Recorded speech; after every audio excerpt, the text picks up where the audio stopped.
Ashley Esposito said they had.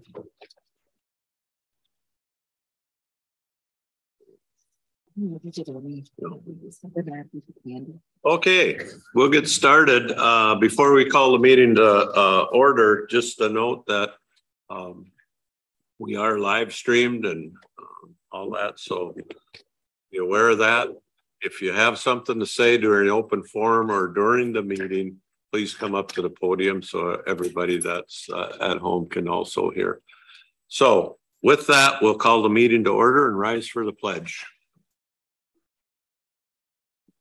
I pledge allegiance to the flag of the United States of America, and to the republic which stands one nation under God, indivisible, with liberty and justice.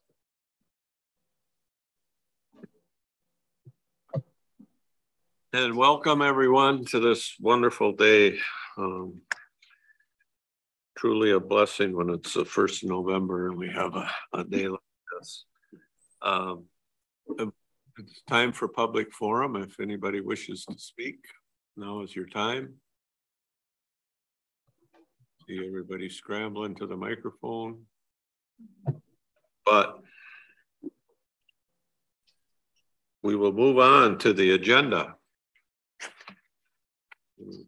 Updates.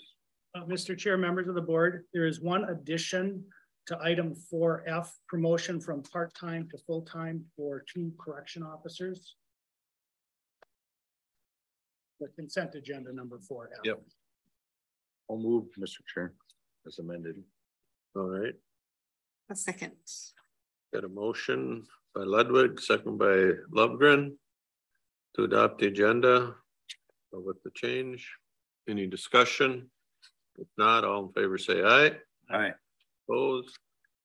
We'll look for approval of the minutes of the October 18th regular county board meeting and summary for publications. I'll move that. Second it. Motion by Moore, second by Lovgren. Any discussion? If not, all in favor say aye. Aye. Aye. And under board the reports and correspondence, the only thing we have is the Pine County Land Surveyor monthly report. I'll move this report. I'll second. Motion by Lovgren, seconded by Moore. Any discussion? If not, all in favor say aye. Aye. Opposed? It'll move us on to the consent agenda. You've had that funny up for several days. I'll make a motion to accept the consent agenda. I'll second. Motion by Lovgren, seconded by Ludwig. Any discussion? If not, all in favor say aye. Aye. Opposed? And that brings us to our first item on the regular agenda. We've got Denise Stewart from Lakes and Pines Community Action Council, and I sit on that Action Council. Denise is newly been promoted to our executive director, and we're happy to have her. She's been around Lakes and Pines for a long time. She lives in East Central Minnesota. She understands the area, and we're just excited to have you. So we asked Denise to come and kind of give an overview of what is Lakes and Pines. Sure. So David was kind enough to send some numbers over to you. So the first, thank you very much for having me. It's my pleasure to be here and put some familiar faces. So it's good to see. And so I thought while I was going to stand in front of you, I'm a pretty boring person. I've been with Lakes and Pines for 14 years and all that, but beyond that, there's really not a whole lot to tell. So I threw together some numbers and so those are in your packet for you as well. And just made sure that you had those.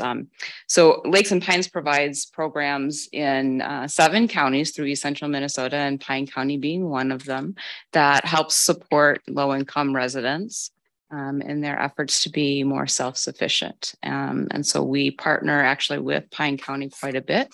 You guys are pretty familiar with some of these programs that I'm going to go over because you've helped provide the funding for it. So one of the things that we do, probably our largest program, is our energy assistance program, and that helps folks to heat their homes through the winter. Provide some in the summer months, but that gives them the individuals a grant to their provider, their energy provider, to help with their energy costs. And these numbers that I sent over are from fiscal year 22. And so our fiscal year runs from October 1st through September 30th. So that's where these numbers come from. And so you can see the number of households and total for all of those. So that includes energy assistance for heating. It includes if the individual is heating their home with wood. It also helps with crisis. So if the person has used up their energy grant, they can apply for crisis benefits to prevent a shutoff notice. And last year was our first year with a water program. And so we were able to help some families in Pine County catch up with their water bill as well. And then also helps with furnace repairs and replacement. And so that was a total of over $2 million in Pine County alone. These numbers are just for Pine County. And something to note is last year with CARES dollars that came across from the state, Lakes and Pines put another $3.8 million in additional direct heat benefits to families across our service area. That wasn't all in Pine County, but it's an additional $3.8 million in our service area that went to families. Our weatherization program actually helps folks to help their homes be more energy efficient. And in that program, and it also there's a note here about sometimes we can do a furnace replacement or a water heater replacement. But that was over $287,000 in our fiscal year, just in Pine County. And Head Start program, we have an early Head Start and a Head Start program. So we work with families from the time that mom becomes pregnant up until they're ready to go into kindergarten, so age 5. And the numbers of families that we were able to serve are listed as well for you. And you are directly connected with the We Rally Around Parents program. So Pine County actually contributes to that fund. And so we partner with your Health and Human Services folks to deliver that program. And that program actually is one of my favorite. It's phenomenal. It works directly with your high risk families. So it's a really, really great program.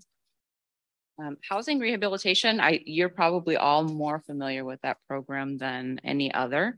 We have the Small Cities programs here in Pine City, one in Hinckley, and then your ARPA dollars that you contributed. And so you worked very closely with Nicole, and who has done a phenomenal job. And so the numbers for you for actually this last year, as well as what's pending with that program, so that you're up to current on that, over $663,000 has already been spent.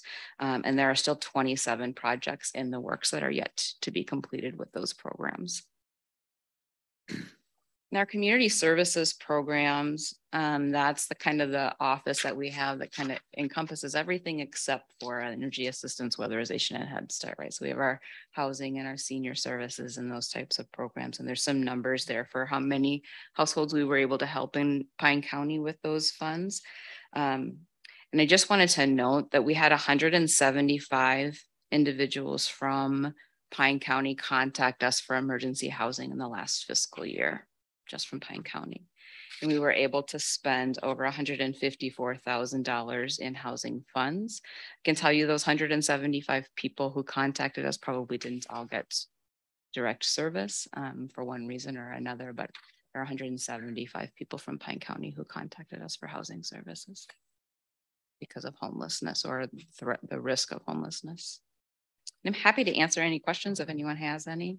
Mr. Sure. Yeah. I just need to be refreshed how the Head Start program works. And then, because we have a Head Start program too, or do you just run our Head Start program? We operate Head Start in Pine County, correct? Okay. Yeah.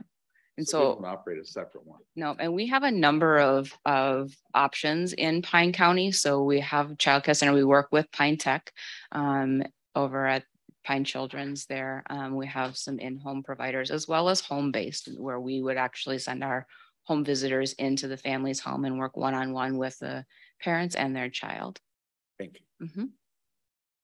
Denise, can you explain what could happen this year with rising fuel costs Yeah. and fuel assistance? I know last meeting we Yeah. talked about some concerns there. So there certainly is a concern with the rise in costs. And coupled with that is that our grant amounts that are coming from the state this year to help families with energy assistance are going to go back to what they were pre-COVID, which means that families are going to see fewer dollars than they've seen in the last 2 years in their grant amount for energy assistance. And we're not going to be able to help them beyond their crisis amounts.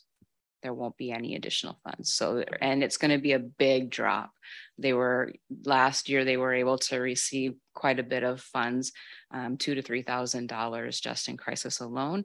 And their regular grant benefits are going to drop down back to where they were before. Phones are gonna go crazy. Yeah. And unfortunately, people aren't going to be prepared for it. Oh, it's a hard place to be. Yeah. Thanks so much for coming Yeah. over. We appreciate what you guys do. I think it, you know, Lakes and Pines kind of just operates and they provide all these programs. And I happen to sit on the Council on Aging, which releases some grant funds that you guys administer and you just take care of those programs for us. And so yeah. I know when we have things we want done, we tend to call Please you do. guys. And Yes, keep calling. We're happy to be Yeah. there for you. And thank you so much for having me. Thank you for helping all these people. This is amazing. I mean, it's an eye opener seeing these numbers. Thank you. A couple of questions, Mr. Chair. Yep. How many employees are, At 110 right now. you have 110 employees? Mhm. I just had a question on your, I guess I didn't realize on community service, you do deliveries. Yep. So we do grocery deliveries. Yes. So how many, I mean, okay, who does a delivery? You must have like a delivery crew or something? Well, we don't have a crew, but we have volunteers who, Okay. volunteers who deliver those groceries. Yes. How often is your delivery and then how often is the shore service? Shore service, unfortunately, is one that is not currently funded. This was from last fiscal year. And so that unfortunately has not been refunded this year. And then grocery delivery is based on household need. So whatever that happens to be. Okay. All right, and 110 employees. Mhm. spread across 7 counties. Yes, 7 counties. Mhm. From Aiken all the way down to Chisago. We hear you. Thank you. Thank you. Thanks, Denise. All right. We'll move on to Project Lifesaver. Sergeant Patrick Elstrom. Mr. Chair, members of the board, I'll start off with and what I want to point out on the Project Lifesaver project was it's a good example of how collaboration works here within the county as well. Becky with HHS kind of started this project up as an idea and it works really good for her team to how we structured it, her team to be able to tap into some funding for that, her team to be able to develop the forms to sign people up to bring them into the project, and then for the sheriff's office to do kind of the boots on the ground side. And it's, I think, an exciting prospect of what services we can provide. So in a nutshell, and I'll let Sergeant Elstrom talk about some of the other details too. What Project Lifesaver is a, if you want to think of an animal tracking, if you've ever watched on Nature where they have the antenna and the transmitter and receiver. So people that are prone to wander, the 2 prime examples are elderly, Alzheimer's or dementia, where they just kind of get on a mission and take off from a house. And on the other side is kids on the autism spectrum that kind of tend to do the same thing. So with Project Lifesaver, we can have those people sign up for a transmitter, you'll see it here in a little bit, that is constantly putting out a signal, a radio frequency signal. So it's not a GPS, it's not dependent on getting a Wi-Fi signal or any of those kind of things. It is a stronger signal through interference, buildings or tree cover or whatnot. So it's old school, but it's dependable in that. And then if they do take off or get misplaced, we can get there really quickly with our antennas, and it's very directional, and we can get right to that person. So in a nutshell, that's kind of what it is for tracking somebody that is already signed up for the program, is already on board with the program. A couple benefits for everybody is obviously we can start finding that person quicker, but it also built into the system, there's a battery, because it's constantly transmitting, that needs to be checked on every 60 days. And that again will be the sheriff's office having that intentional contact with the family, developing that relationship with the family that may need our services later, developing that trust. And again, intentionally having a deputy stop out at a house that likes to see us is kind of a good thing too. So with that, obviously if Becky wants to add anything, but I'll let Sergeant Elstrom talk.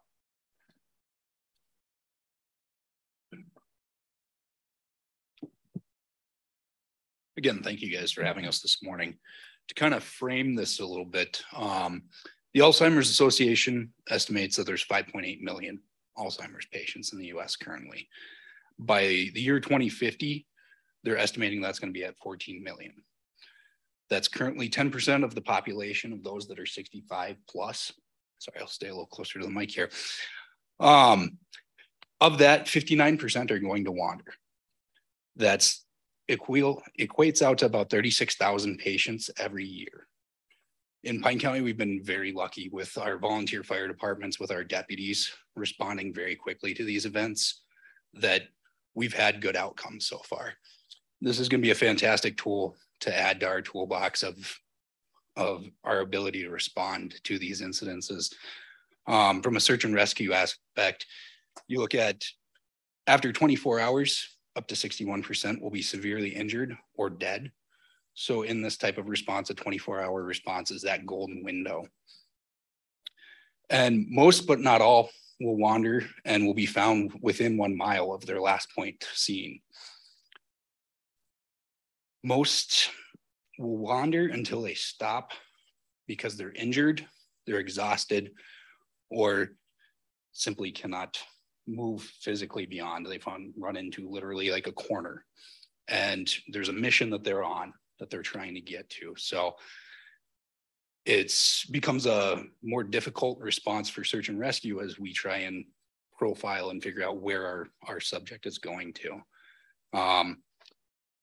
Of the equipment that we have 2 receivers, and then our clients will take and wear the transmitter. So this receiver, like Sheriff Nelson was talking about, it's old school technology, but it ends up being the most reliable technology that's out there.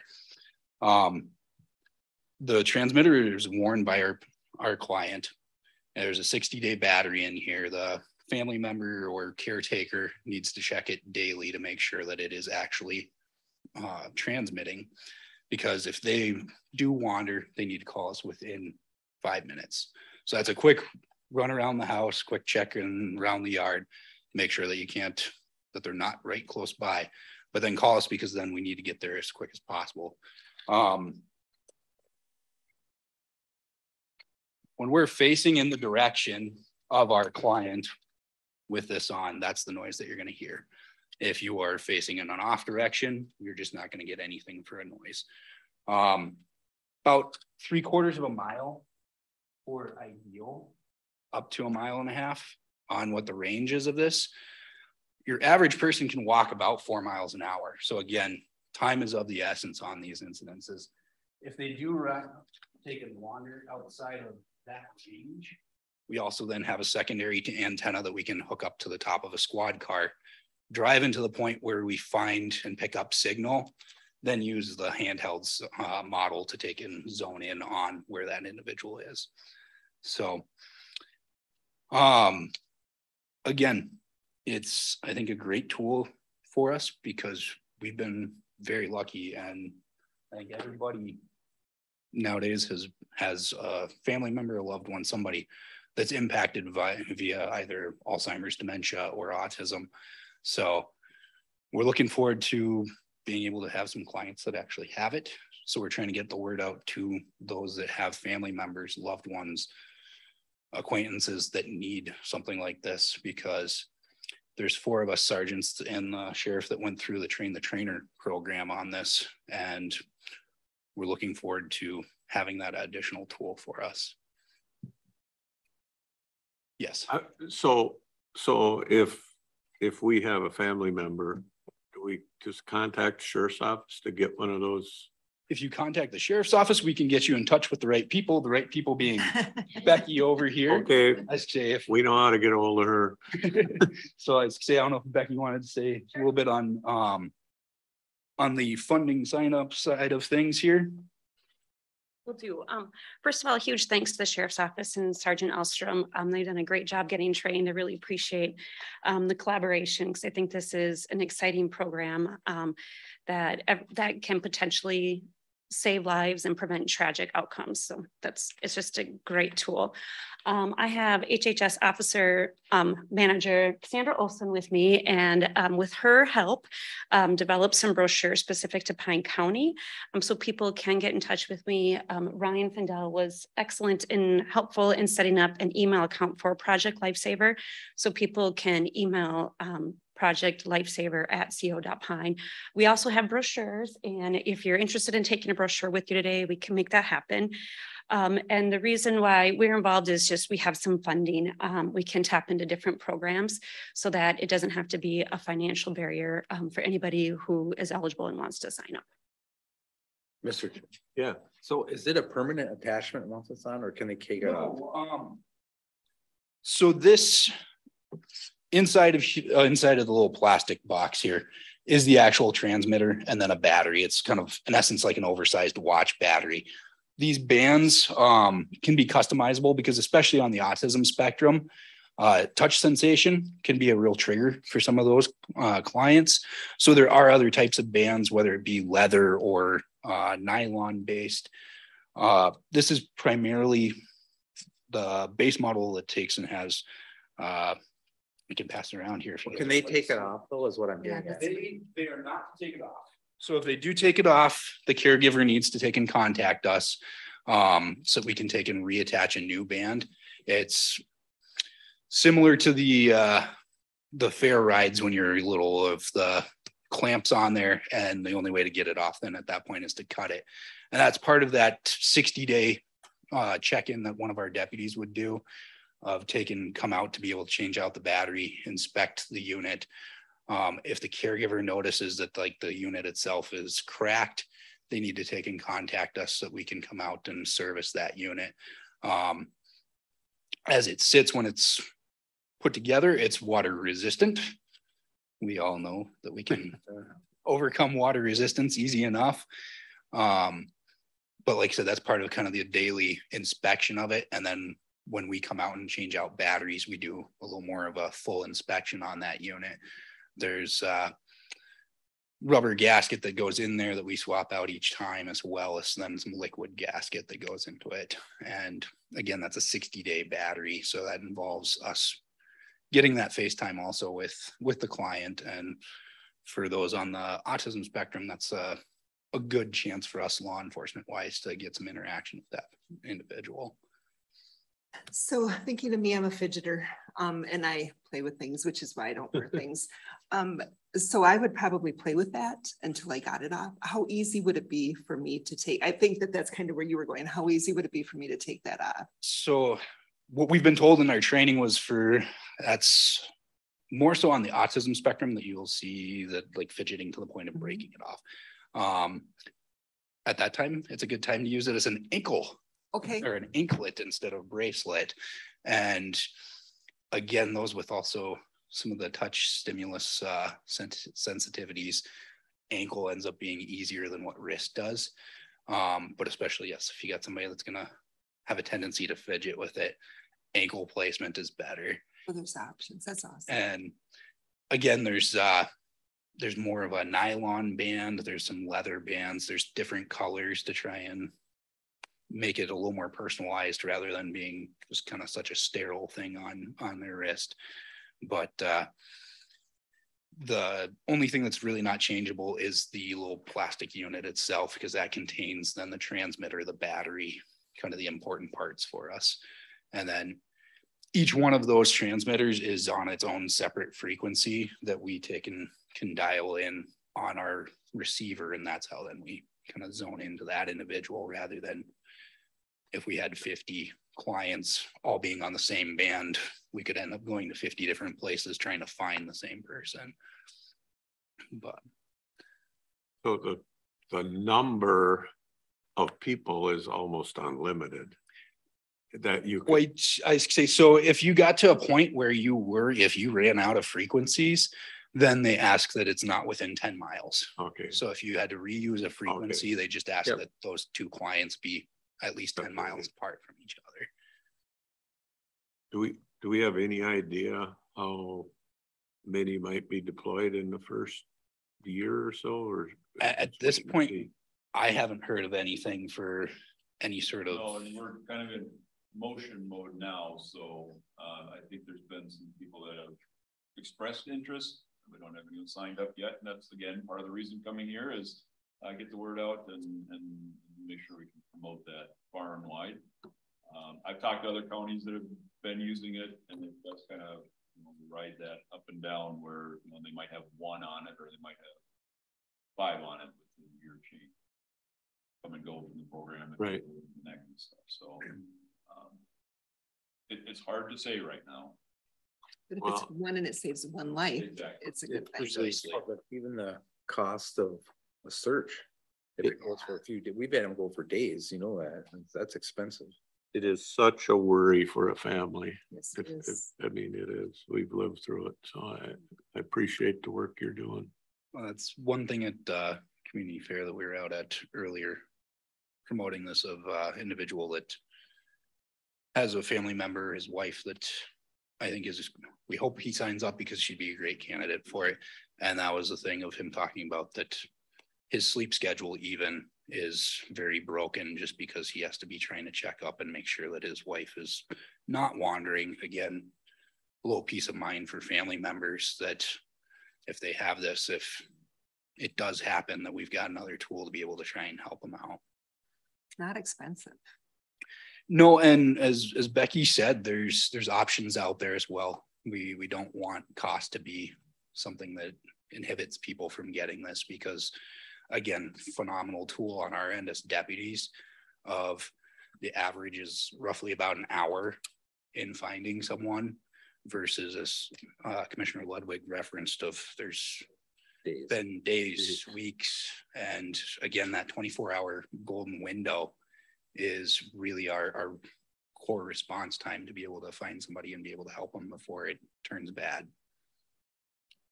Even the numbers that you shared in the beginning, 5.8 million to 14 million, we know that it's a growing concern. So yeah, I think this is exciting. Thank you for doing this. Thank you, Becky, for starting it. And thank you guys for jumping on the bandwagon. Well, thank you guys for having us here today. Yeah, thanks a lot. Thanks. Really appreciate it.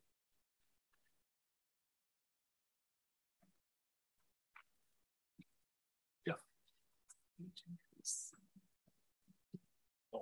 I thought that was wrong. There's no way to Yeah, wander on off, the cost. David. I didn't hear the cost. You said it's not. It's on the sheet of paper. So for the family, they pay the initial $300, and then it's $15 per month for the fee.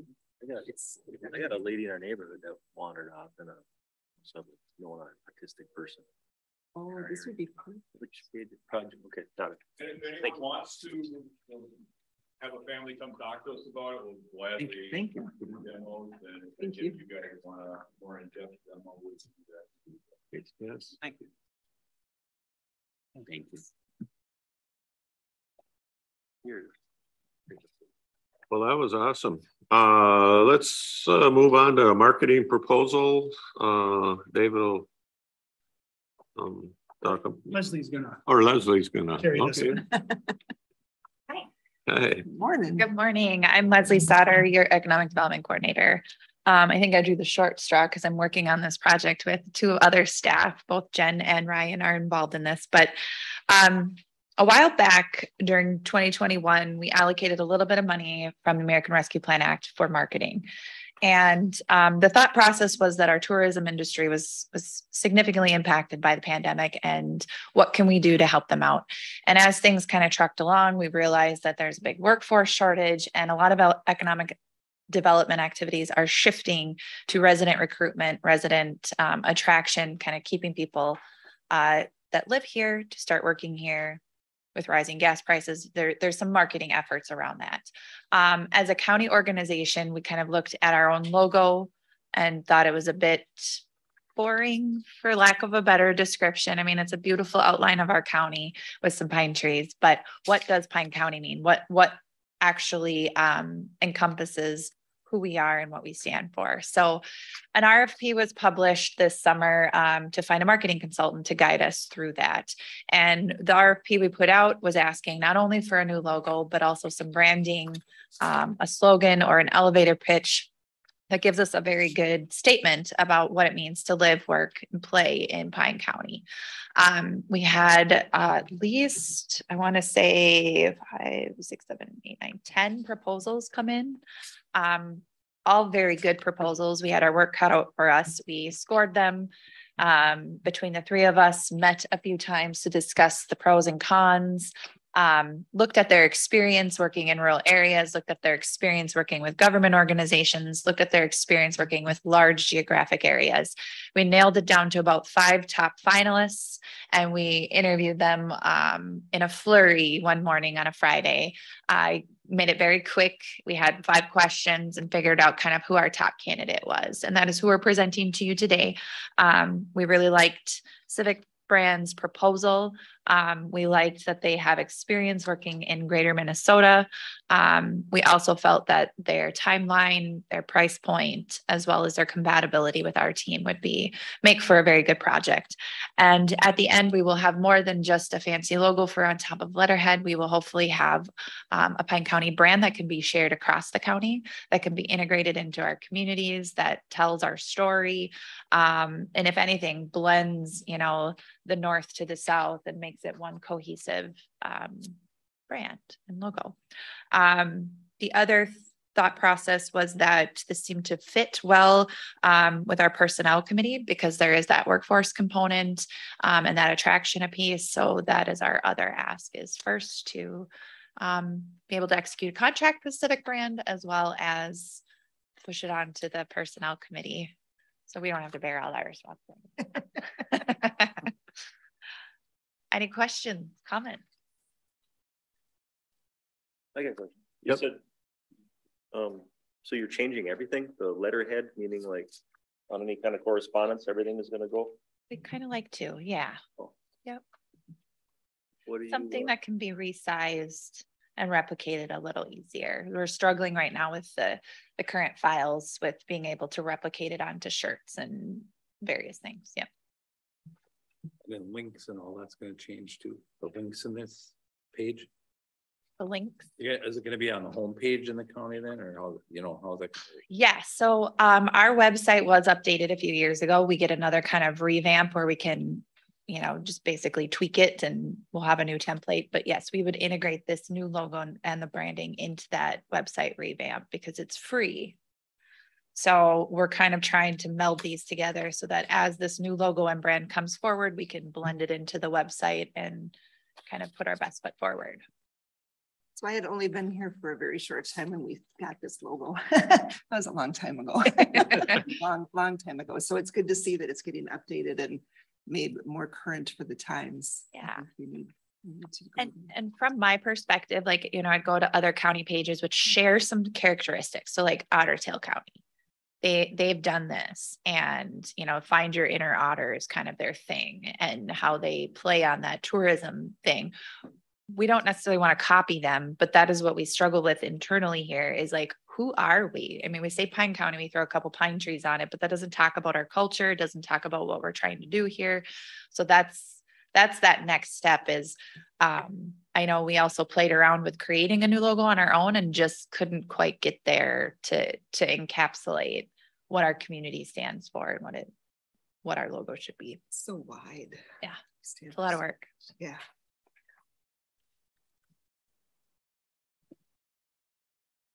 Any other questions?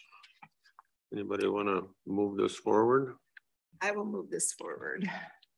I'll make a motion. All right. I'll second. Got a motion by Lovegren, seconded by Moore. Are there any more questions? Wait, it's moving forward to the personnel committee is where it's going, or? The motion, as I understand it, would be to approve the contract and then assign the personnel committee as the committee of jurisdiction. So approve the $28,100. Yeah. That's the motion. What was the other bids on this? You said you dealt with 5 total. You narrowed it down to, and then I brought my spreadsheet, but it was a range between, this one was on the higher end, but most of them fell within our budget range. We had kind of put that out there, was 25 grand, 25,000 plus travel. Like, I did the math here. I want to say that one was about 25.5, somewhere 27.9, 14.9, 25, 23.7, 24.5. It was a pretty much, they're all within a few $100s of each other. Except the 14,900 one. And that one was a much smaller firm that we didn't feel had the experience working with government organizations or a large geographic region in order to get this project done. But it was one of our top 5 finalists that we interviewed. Thank you. Yep. Any other questions? If not, all in favor say aye. Aye. Aye. Opposed? I oppose. And then it will go to the personnel committee for that'll be the working committee on that. Storm damage tax relief reimbursement.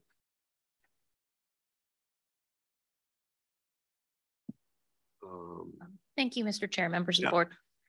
So you have before you today just a resolution requesting reimbursement of property tax relief for storm affected properties. So as we all remember, back on Memorial Day, we had that storm that hit actually a huge swath of our county. And as part of that process, we are able to offer some property tax relief to properties that were 50% or more damaged. And so when we do that, and when it's a declared disaster, we can actually get that property tax relief reimbursed from the state of Minnesota so that we're made whole in the end. Questions? This goes to the taxpayers, or this goes? Well, so we are the ones who process the refunds and credits back to the taxpayers, and then the state reimburses us. Nice. Do we have any idea how many households are out there? The list is in the packet. The ones that have a yes in the column there are ones that qualify. You have a list of every single property that was reviewed for damage. But the ones with the yeses are the ones that do qualify. But are there some that haven't entered into the system yet?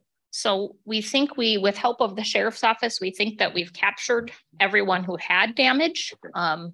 It's just a matter of, did it rise to the level of getting the abatement back? And then the second part of that is we had to mail them out applications and they need to return those. And the return rate has been very low. That's kind of that second column that's got a lot of blanks for ones that get returned. But Lori's done one mailing. She will do a second follow-up with folks to try to get as many back as we can. Good plan. Mr. Chair, Yeah. it might just be helpful for a little more framework that ordinarily, if someone has, say, a fire at their house, you're familiar, you'll see a disaster abatement. And if that's approved, the jurisdictions lose that levy amount. And so if the property taxpayer gets a $500 refund, that reduces the levy amount that's actually collected. So if you levied X, you only collect less than that. In most instances, the jurisdiction just eats that. When you have a larger scale disaster that affects multiple properties and meets the thresholds, then the state has a pool of money that they will reimburse. And so, Kelly, do you have maybe like an estimate of the dollar amount that might be in play? If every single one of those properties qualified on that list and did return their applications, it would be about $20,000. But it's not a big. For Well, us, it's not maybe a big number, but if you're a township that had several properties, that could be a very important amount. Yep, they got you. I just want to make sure we got everybody contacted. That's on. Yeah, I think between Denise and Lori and our wonderful drones made it very easy to be able to identify properties that we needed to visit and review. I know you've gotten other phone calls too in areas that we didn't think were in there. Right. That really were affected. So yeah, this one's a little bit different. So our previous situations like this were floods. And so floods, it's a lot easier to meet that 50% threshold because you have a foot of water in your house and it weeps its way up the sheetrock and it's in your insulation, and it's easier to meet that 50% threshold. But with a storm, having your, half your roof shingles flew off, but yet there's not water damage inside. And so it's a little bit more difficult to meet the threshold. So you're not seeing as many that have yeses in that list, but there are definitely properties that were significantly damaged. Mr. Chair. Yeah. I was just looking, I mean, some of these houses, a lot of damage. Right. Total loss. I mean, I have one of my employees who literally had to tear down their cabin after the storm. Mm-hmm. And that was down here in Pokegama. Mm-hmm. Yeah, so, I mean, it was big.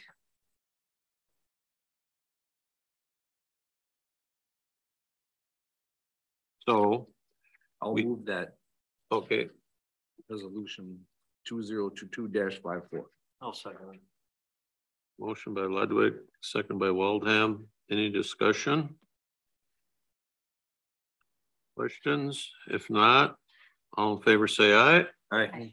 Opposed? And now we're going to hear about the Snake River Comprehensive Watershed Management Plan submission. Caleb.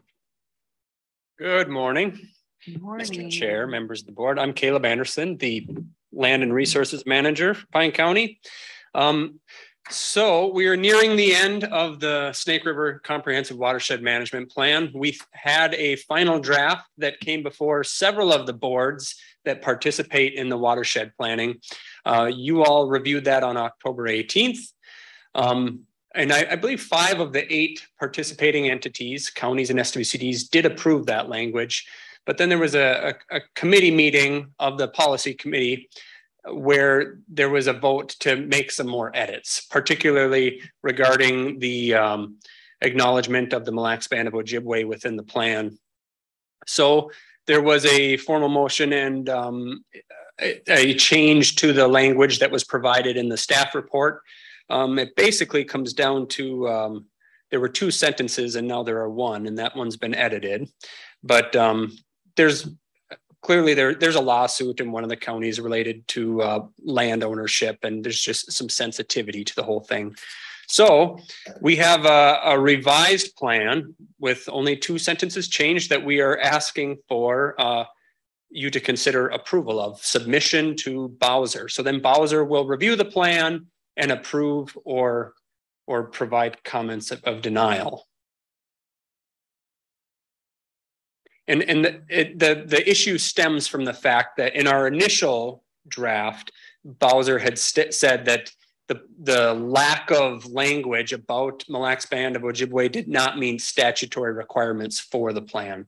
So that's why it did kind of really get amplified within our discussions. And at that time, didn't they have it as tribal land also? Yeah. It is. So, I mean, there's still a good chance that Bowser's going to come back and say no. That is possible. So essentially, they don't want to acknowledge that certain members don't want to acknowledge that the Mille Lacs Band owns property in watershed. Well, if you look at the language, they do acknowledge it in the single sentence that they've approved.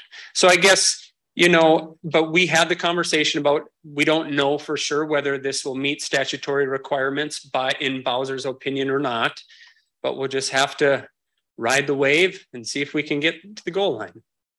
That's a mixing of metaphors, but whatever. But it works.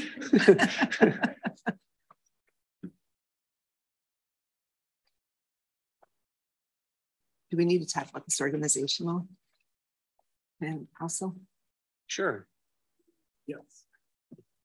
So one of the conversations that I think the last page of the agenda request I submitted provides some different options for our joint powers entity, which the policy committee hasn't voted on yet. There's been conversation about who should get to decide on implementation decisions of the plan. So we can finish this plan, and then we're given biannual funding from the state to actually implement the plan. And we'll have to have a joint powers agreement, and where we'll decide on what projects get funded and which ones are not. And there's been some discussion about who should get a say in that. This board basically brought the position that we believe SWCDs should have a voice and a vote at the table. And that's the issue. There are some county commissioners who have expressed that just the counties should be able to vote on that.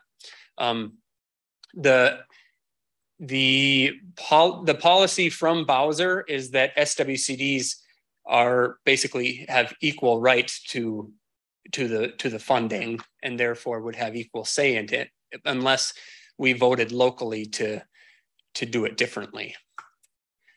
So I guess, in my opinion, if we kind of need to play it out a little bit and see what the policy committee, let the policy committee wrestle with that a little bit as to where they're going to land. Unless, David, if you had any other. Well, I mean, I keep thinking about this. It's soil and water boards are elected. Their whole job is to protect our soil and water. Why would we try to exclude them from something that's trying to save our water?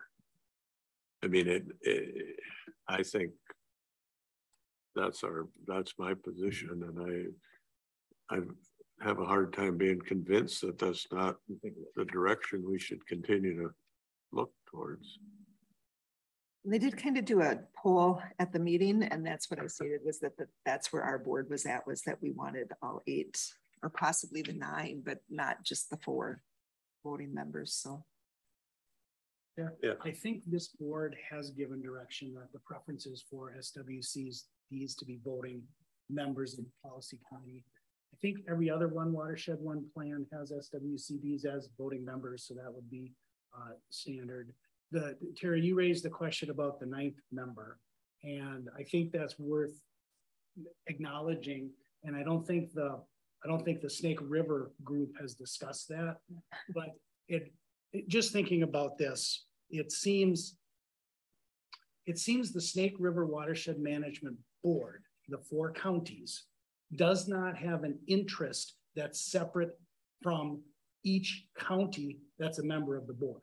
Right. So to have a 9th member seems like you're then giving an extra vote to the one lucky county. Right. So it just didn't make sense to me, but that's, you know, obviously something policymakers can consider.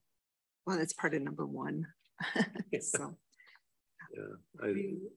Maybe the other piece of information that is relevant is the soil and water conservation districts at the last Snake River meeting were clear that they didn't think they were going to participate if they weren't voting members. And they will be billing us for absolutely everything.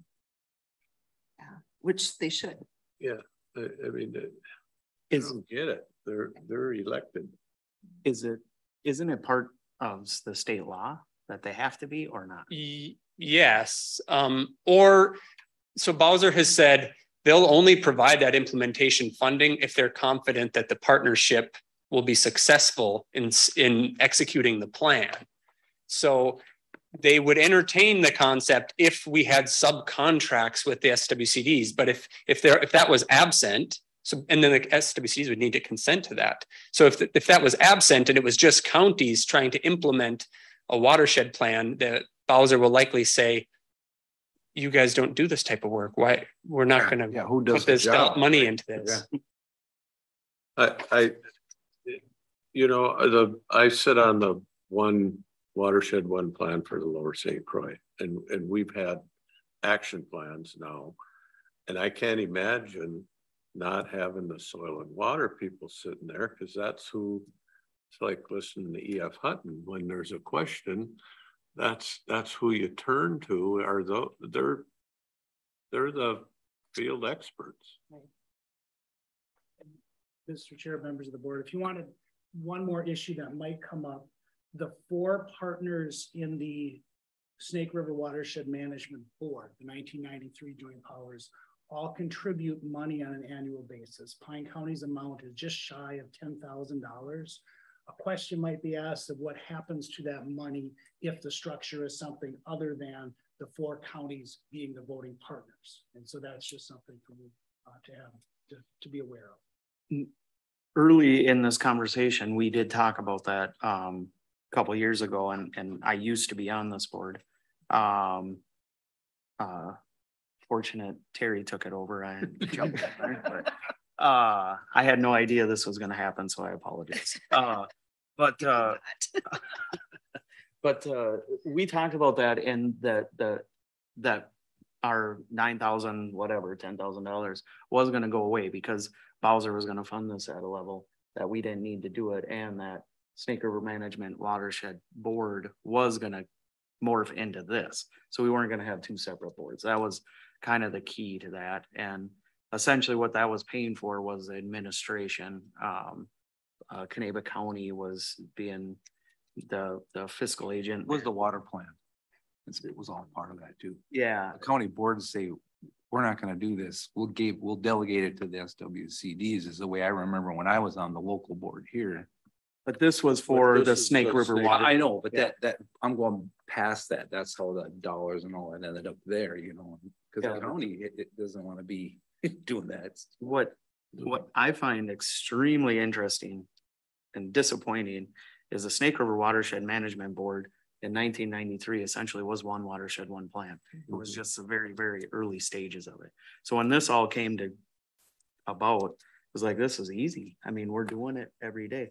The only thing is you add soil and water in the mix and they're a voting member. I got a phone call from a commissioner from a different county that doesn't want to give up the power. That's what is, how you want to give up the power. That's what he said to me. And I'm like, the power of what? I mean, essentially you're adding soil and water. This is their daily, what they deal. Just a partner. Yeah. So are they worried about whose project is going to get done first? That type of stuff entering into it? No. He just didn't want to give up the county power. Because that the county actually had they could axe it or stop it or not.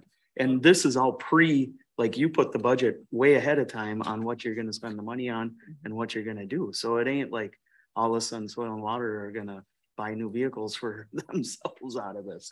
The other thing is, if it's counties, you can do eminent domain, you can tax, and you have all those things if it's the county, but this is a voluntary program. So we don't need to have those those are options that should be removed off the table anyways, in my opinion. Well, I guess when things go good, things are good, but when things go bad, I guess I'd like to research that more. Like, when you don't comply with something on your property for whatever reason. I mean, we have a lot of people watching our water. We have Bowser, we have the DNR, we have the EPA, we have the MPCA, we have probably zoning, we have a lot of people watching this. I mean, if it doesn't go good and all of a sudden they put a restrictive deed on your property, they can do that. If you don't conform with things, they could try to talk you into conservation easements. I've seen that, which are confusing, where you would give up the rights to your property. I guess, so when you say someone wants to not give up power, I understand there's a voting elected board on the soil and water. I understand that, and they make decisions, but I guess they don't have a levy authority. They don't tax, correct? They don't. But they're, Ultimately, when things go bad, I would personally like to see it fall back on. this board is Or they would have forming a new control. joint powers board. Yep. So there's 8 voting members instead of 4. Mhm. And What if it's a 4-4 vote? Then what happens? It's a tie. then it's tie. Does tie go to the runner, so to speak? So the taxpayer comes out think then? I think you need to look at the projects that are going on in other one watershed, one plan. They're not the police. These are projects that are done because somebody raised their hand and said, we want this project done on my place. Totally voluntary. Yeah. And so this is the board that funnels that project design and project money to the farmer, to the landowner, and says, yeah, we can get this project done. Mr. Chair. Yeah. The one thing I want to add on the Snake River Watershed Management Board is if that group dissolves and there's a conversation about the funding, the watershed-based implementation funding grant from the state requires a 25% match. So a lot of times, and to what Steve was saying, the group has expressed 99.9% interest in conservation projects and not ordinances and forced projects. If with the 25% match requirement, we have identified some projects like wetland restorations. You know, some of these farms in our communities where the back 40 or the back 80 has a big wetland that someone dug a ditch through, and that ditch leads straight to Mission Creek or Pokegama Creek, and they're not farming it because it never dried up anyway. There's a huge water storage potential on those projects that you can't put into a wetland bank. It doesn't benefit your farm to restore that wetland and slow the water down on that back piece of land. And that's one area that I feel like there'd be huge gains for Pokegama Lake, that landowners are not going to have a lot of financial interest in providing match on. So I think there could be a case made for some local funds still being provided for match in larger projects that the landowner cannot, pony up the money. Just something to think about as you weigh through those decisions. But I would like to know which one of these numbers this board leans towards, so that I can represent us when we go to the meeting. I didn't even hear your question. Sorry. Which one of these you think would be better? Well, if I'm understanding it, Terry, I think 1 is where I'm at. Is that what they're saying? It would be a soil and water and county makeup? That's kind of how I've understood the board's position from our previous discussions. And it's been a little bit of a difficult thing to think about, where really the whole policy committee, including SWCDs don't have a vote on what happens to the Snake River Watershed Management Board. They're not a party to that joint powers agreement, but they are a part of this policy committee and, an equal voting member on how are we going to spend watershed-based implementation funds. So under item 1, it already appears there would be a majority vote based on everybody. All of the members have spoke to their boards, and there's 5 that agree that it should be a combination.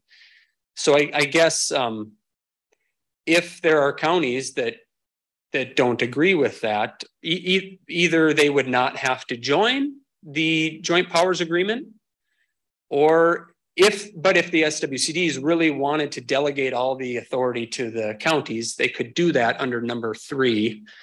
And then if we just can't get along at all, then I guess the counties would not even have to participate in the watershed-based implementation funds as demonstrated in number 4. Caleb, it's my understanding that if the soil and water conservation districts are not active participants in the process, that Bowser then would not think that we are following the requirements to the one watershed, one plan. Correct. Is the converse? Do counties have that same role? If a county elected not to participate, what is that impact on Bowser's perspective? We've not heard that they wouldn't approve that, but it's a good question. But we've had other counties that have decided not to be part of it. So we have Isanti and Chisago that never did go on to the plan. But they're in parts of other watersheds. Right. You know, like Sandy's in the Rum River and they're in the lower St. Croix. But they chose not to be a part of this one. Yeah, because of their small. Right. Their land area in the Snake River might be de minimis from Bowser's perspective. We just don't know that. Okay, so that I don't know that that's relevant. Here's my question, Caleb. If my neighbor that I can see across the road is in the lower St. Croix watershed district, and they have some projects that would help with soil erosion and runoff and all that, and they're up and running, and I can look across and see them getting dollars from the lower St. Croix entity to fix up their farm. And I'm in the St. Croix or in the Snake River watershed, and I've got the same topography on my farm, and I say, I want to do what my neighbor's doing, but we're not part of this, then I'd have to foot the whole bill myself. If that's the bottom line when it comes down. Well, no, because there's the SWCD and county. I think Bowser has said if a single county does not join the joint powers agreement, that's not a deal breaker for them. If Kanabec County said, we don't want to work with the SWCD, we're out, we could, the whole project could still move forward. I don't know what the response would be if all 4 counties had that response. Are they looking hard at the Snake River Watershed Management Board having a player at it or not? I see this number in possible 9. From what I understood from the county commissioners is that they are not interested in redundancy, that if there's a new joint powers agreement, including SWCDs, I heard that they would prefer not to dissolve the management board. Yeah, it has not been decided yet, but that's kind of the signal we heard. And that's kind of where I would go with that too, because if you put a member off of that board, they essentially, like Steve brought up, the soil and water and the county, they are elected. That wouldn't be, them are just civilian, the CAC. So I don't know. I'd be for the number 1. And that's, I thought, where we were going 2 years ago and all this. Well, I think that's where 2 years ago, maybe 3. I think that I think that was a direction that they were given, and so that's where they went with this. But now there's some more controversy. So number 1. I think we'll continue down that path. See where it takes us, Terry. All right. And Mr. Chair, yeah. Did you want to? This is what take a position on the proposed language change. To do what? Take a position on the proposed language change. Is it acceptable?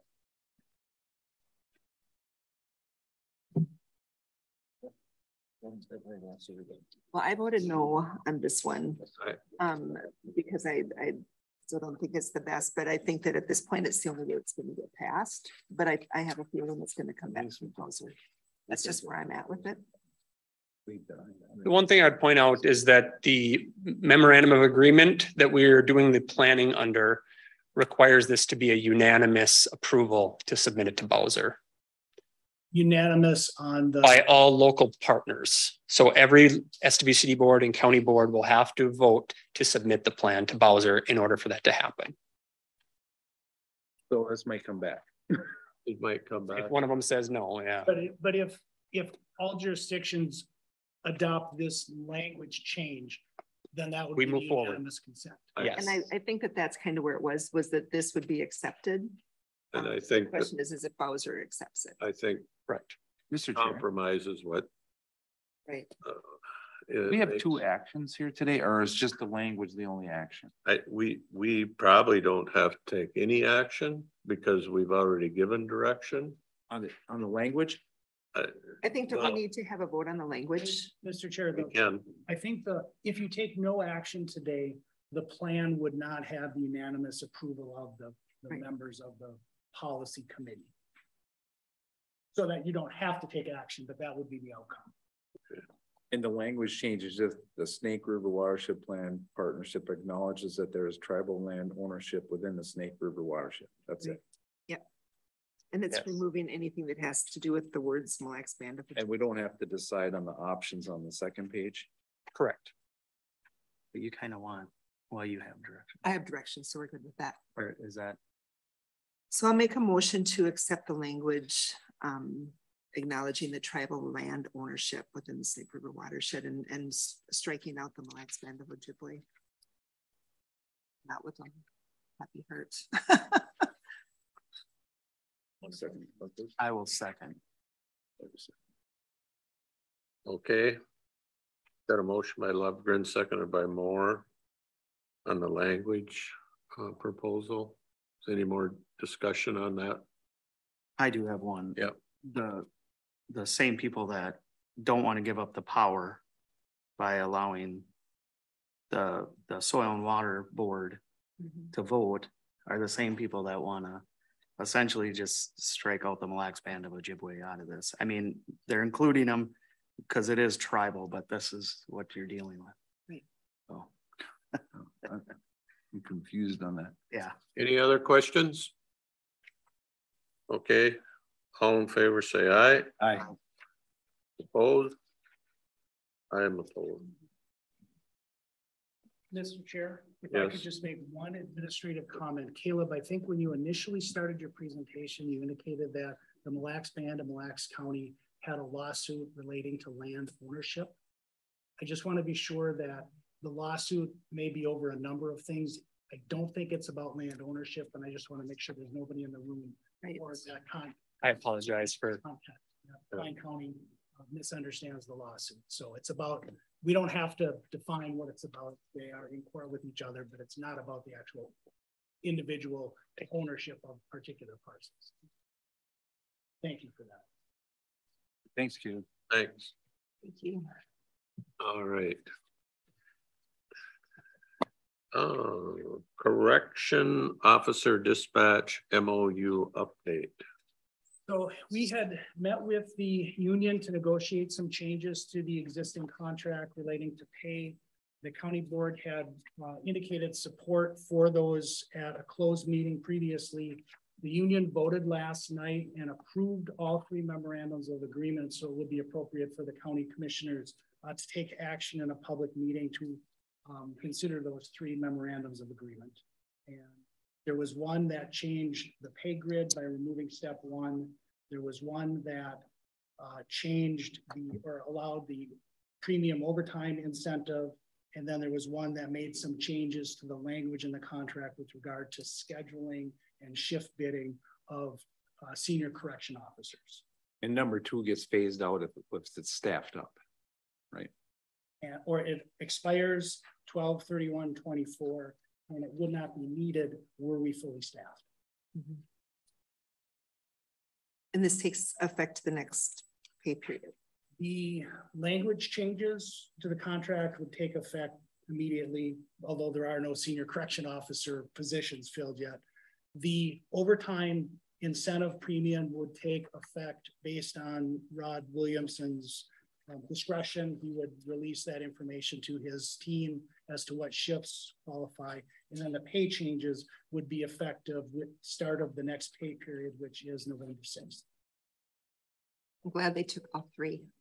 I'll make a motion to accept this memorandum of understanding. I'll second. A motion by Lovegren, seconded by Moore to ratify the MOUs for the correction officer / dispatchers agreements. Any discussion? Not, all in favor say aye. Aye. Aye. Opposed? Updates. Arrowhead, did anybody get the Arrowhead? No, I was at Rochester. All right. Snake River Watershed, did we need any more? Nope, we discussed that. We beat one that. Lower St. Croix did not meet. East Central Regional Development Commission. Yep, I went there and I just have to follow up with Josh. I'd mentioned the other day that there's another candidate for Jeanette Kester's position that sent a letter of interest. Okay. I'd like to talk to Josh about it when he gets time. Manufacturing tours. You were there. I was there. I was looking down here to see who else was there, but I was there. I know I was there, and it was one of the most awesome days I've had in a long time. If you folks have a chance to go over in the Pine City Little Industrial Park and take a look at what we have going on, David was there. Not we, they. I got to go to 2 facilities, Advanced Design and DECA, and I promised myself I'll get back to Ascot, but the light bulbs came on in a lot of kids' heads. So they have some awesome equipment. They're doing some really awesome automation and one of a kind type things. They're top notch. It's something you see on Modern Marvels. We got Modern Marvels going on right across the street here. It's awesome. So can I add to that? Yeah. On Facebook, then a mom put a thing on there and it was her son holding a Pine Technical flyer thing. And she said, I'm so excited he's going. And I said, is he taking the county scholarship? And she said, if it goes through. And I'm like, just sit back and breathe. You've got really good people working on this. But just to see the excitement in that young man's face, because he did this, he went through this manufacturing day and got all excited. And yeah, so I mean, it's going to be blessing people. I think the highlight for my day was talking to a mother.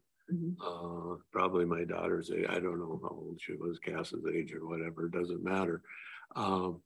But she had been a stay-at-home mom for many years. Her kids got to be in high school and decided to go back into the workforce, and thought she saw some brochure and went to welding through the WorkFast program, and then took the whole welding course because it was so cool. And I said, well, did you weld? I never seen a welder weld in my life, she goes. and she's welding this real high tolerance stuff. And she's dressed like she worked in an office because it's that clean of a facility. And she's from Hinckley. She's got 2 sons. One's signing up for Pine Tech next year. And their whole family is excited about the thing. And the people that own those businesses are excited for what they see going on with workforce people. We've got a lot of high energy, highly talented young people that really want to work. They want the skills to stay here and work, and we've got jobs for them. Mm-hmm. So that was really, really good.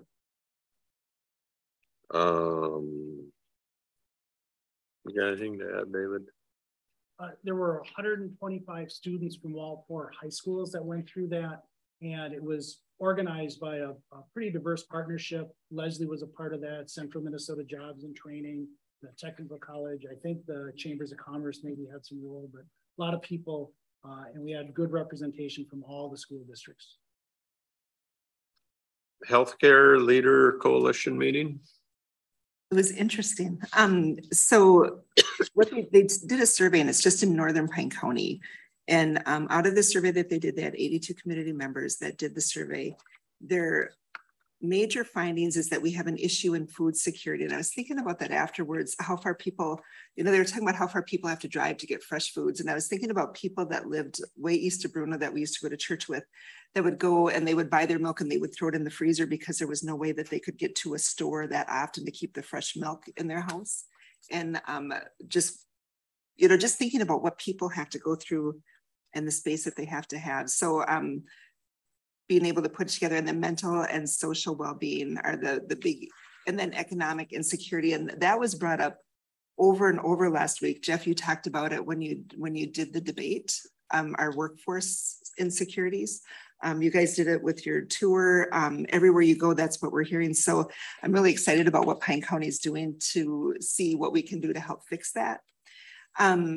They were talking about different ways to help our communities. And one of them was they brought up the blue zones and talked about what Health and Human Services is doing with that. And I'm just thinking about the family resource centers and having the food programs that we could do with that to help the families to learn how to keep their food safe and protected and fresh, and how to cook it properly, would take care of one of these big needs that they saw in our northern Pine County community. So they're gonna keep going, I believe. Talked about a loan forgiveness with commitment to work in a rural unserved area. So I mean, they're doing some good things too that will be helping us. Thanks. Greater Minnesota Parks and Trails annual meeting. I went to that. What an awesome bunch of people. They had a really good presentation by a forester from the city of Rochester. So here's what I was taken with. The city of Rochester spends $1.5 million a year on their forestry program. We generate about that much money with our forestry program. So that was interesting. Their big thing, basically from the Twin Cities South, is emerald ash borer is a big fight that they have in their hands right now. If you remember back a few years, our forestry department has done an accelerated cut on ash to try to get the maximize the dollar amount that we could get out of cutting. So we're kind of ahead of that game. It's you know, when you have ash trees in a park that are getting diseased or about to get diseased, you think you can treat them. If you have a 40-acre woodlot and you got a bunch of ash, you're probably not going to go out and treat all your ash trees. So the biggest thing about emerald ash borer is it gets, if naturally it would move just a few miles every year, but when people cut down trees and make firewood out of infected ash trees, and then they put them in their pickup and they drive from Olmsted County to the land they own in Pine County, they're transporting emerald ash borer. And that's how it jumps and leapfrogs throughout the state. So we like to camp, and it goes against every grain in my body to pay $6 for a little tiny bundle of wood that goes up in smoke, and because I got cords of it piled up. But I understand the program, so I do it. I'm a rule follower. I do it, and my grandkids love it, and I love it. But anyway, and they have a lobbyist, and so I think we need to pay attention to that group, and they understand we're interested in trails and that sort of thing. So hopefully we'll stay on their radar screen. NLX? No. No. Okay. Pine County Housing Redevelopment, HRA, and EDA joint meeting. Anybody want to comment on that? That would be HRA EDA? I wasn't there. Yeah. Yep. We all were there. I was there. Yeah. Yep. Yeah. I tell you the comment I want. It was a general meeting, but the takeaway is they're kind of getting in gear to get cranked up and do something. They are. And the question they asked at the end of the meeting was like, what are they asked us board what they expect them to do, you know? And they're a separate board, and I think, but that's not negative, but it's like they want to get busy on a project. So I think it's gonna something's gonna happen there. So we just have to. And I think it's something we need to plan to do annually is meet with these boards that we've appointed, just to touch base and keep each other informed of what's going on. If nothing else, we have board members that change and we need to keep meeting each other. School district PTC Pine County meeting. That was really good. Becky, you did an amazing job with your presentation for the Family Resource Center and the dental clinic and everything else. You did a very good job. Thank you for what you do. It was an awesome presentation. And I thought the tour of the Visions building was super. It was. I think we identified a place, Becky, that we could have a family resource center, but we won't let the school district in on that secret. But anyway, anybody else? Weirdest span. Zoning board, we had a joint meeting with the zoning board. I thought it also went it was good. We had kind of a freewheeling discussion, which sometimes is good. It was a good discussion, I think. Yeah. They have a tough job. Yes, they do. They do a very good job at what they do too. There's enough people with different opinions. Yeah. That's just go through. Other. I have others. Yep. Number one, I got an email from the Highway 23 Coalition, and they had their priorities. And one of their priorities is that they're actually looking at, I can't remember if it was Malacca or Foley, probably Malacca, because I think they did Foley to Malacca now. But they're looking at going from Malacca to Mora, which is really exciting for people that travel that road. So that's one of their what, like turn lanes and. Well, I think they're looking at lanes, 4 lanes. Is kind of where they're at. Okay. But if they can do anything on that road, it would be huge. When I went to Alexandria for that conference a couple of weeks back, I almost got in an accident because people drive so stupid on that road. So yeah, it's a high accident area. The next one is I emailed Jan from 4-H and asked her how things were going with the Mille Lacs Band. Hey, I can't hear very good, so. And she said that she is planning on visiting the site this week. So she's going to go out to where they meet with the kids after school and see what their program is and how they work it and how they can work together on programming. She said she's got the job description completed and she sent it to Carlos for him to review. And then once he approves that job description and they get it posted, then they can get the applicants and get moving on that. So that was pretty exciting too. Carlos is a youth leader with the Mille Lacs Band. Yep, he's the head. Yeah. Okay. And then I did the child care meeting with Leslie, and we came up with our top 3 priorities within this group. And one of them is to local funds and for renovations. So just coming up with some local money to help these places so that they can get started. And then startup grants for people who want to start daycare centers or homes. And then one of them talked about a recognition dinner because our childcare workers or childcare providers are kind of isolated. You know, they see a lot of kids, but they don't see a lot of people, and just to know that they're appreciated. So that was another thing that was put out there. And then scholarships, lost wages, career fairs, exploring how community could best utilize the childcare I can't read my writing, sorry. But it was a good meeting. And then next week our next meeting will be hitting the ground a little bit harder running. And I have one more. Yep. We have some exceptional public health employees. And we recognized Sam Lowe here before for what she did, especially through COVID and how she really had to step up. I don't think it's probably what she wanted to do because she had so many other things to do, but she really did step up. And so she received a letter from the local Public Health Association of Minnesota stating that it's their pleasure to inform her that she has been selected as the recipient of the 2022 Local Public Health Association Emerging Leader Award. So that's huge. That is that's huge. And so she is going to be presented the award on November 14th at a conference. It's the local Public Health Association conference in Alexandria. And she's going to have some other employees that are going to be going there with her. So she'll have some support, but it's exciting. It says the annual report recognizes emerging local public health leaders who go above and beyond to move public health forward. So that is our employee. So Sam, if you're online, good job. Good job, Sam. Any other? I guess I'd like to just say quick, Friday night, Pine Tech had their donor appreciation.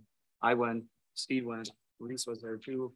It was just really cool. I started going. Who won a prize? No comment. What'd you get, Josh? My wife was so embarrassed because we kept winning. Win a prize. It's like she wanted to hand them back to people.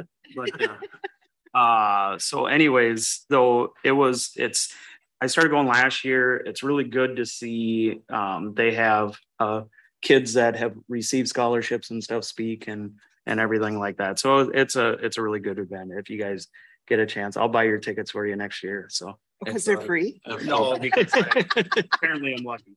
So and the ones Josh doesn't buy, I'll buy it. But it's truly wonderful to see the people that have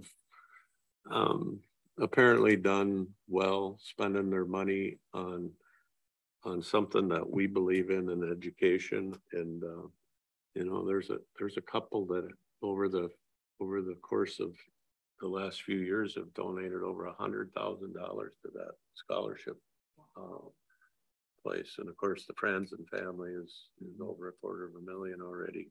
But there's a lot of people that give every year $500, $1,000, you know, and that's what keeps that foundation going. And so it's a pretty wonderful thing. Pine Tech is a unique in probably the whole country in the fact that it's one of the only post-secondary institutions in the Midwest that has had an increase in enrollment throughout the last 5 years. And the demographics would go against that because we have some of the highest numbers of free and reduced lunch count families in the state of Minnesota, and yet we're getting these are a lot of first generation post-secondary kids going to school, and they're getting trades. They're getting the instructor actually from the cybersecurity course said he got a call from a student that previous week that got offered $155,000 a year job for that cybersecurity certificates, a bunch of certificates that he has. So anyway, it's pretty exciting stuff that's going on up there. You know, that school has changed so much in the past. It is. You know, from what it was when I moved up here to what it is today. To take a tour of that was amazing. That's pretty awesome. Pretty eye-opening. one of the big things they talk about is like the Pine College County Initiative and the Franzen. It isn't a ton of money, and it isn't impact like money wise, dollar wise. It doesn't cost a lot to get the person over because it's last dollar funding. So it really doesn't cost a lot, but it gets the people in the door that didn't think it was possible. Mm-hmm. And they said, you know, for a few $1,000 per kid, sometimes $100, a couple $100, that was their barrier that they didn't think they could go to college or not. Right. And then it gets them into that setting to see if it's something they can do, and it's been extremely successful. So and I think their eye is on the end result. Mm-hmm. Is that kid going to get a job, or is there a job for that student? And that's the exciting part, because yes, there are jobs. If you go through the machine tool technology program, you're going to get a job. It's going to be a good job. And what I saw, it's not like machine shops of the 70s that I grew up Mhm. seeing. Right. They're really nice. This could be a machine shop right here. They're nice. So anyway. Any other business? We've got meetings, you know, galore coming up. David put us through the paces in the last couple of weeks, so. Mr. Chair, just to note, the agenda of upcoming meeting shows facility committee meeting tomorrow. There is no facility committee meeting tomorrow. The next one is December 7th. I have something under public safety committee whenever this probably is greater importance, and maybe Jeff would even get involved there. After that storm through the Hinckley area there's a bunch of trees. I noticed that have just been basically trimmed and cut and left at windshield level in the road right away, in the ditch, the inslope, back slope. If somebody were to go off the road, that could become impaled in the windshield. I think it's something that maybe somebody, maybe even Dave or somebody could look at drafting a letter to the DOT. Is that on I-35? On the 35. But I mean, you guys will be responding to it, unfortunately, if something happens. I just see the emphasis on the guardrails they're putting in, and if a logger had an accident and lost his load, I know it would have been cleaned up immediately. You can't leave stuff lay like that, you know, there's a compare it couple to something.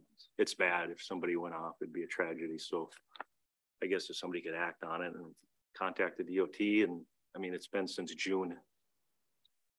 Yeah, those kind of things are pretty easy. Yeah, they should Get a hold of our county engineer and he calls the district engineer. Yeah, I've seen it again. If you go off the road here and they get it right about right here. So that stretching right around Hinckley there where all the damage was. That was for public safety. Thank you. Any other items? If not, we'll declare the meeting adjourned. Thank you, folks. Thank you.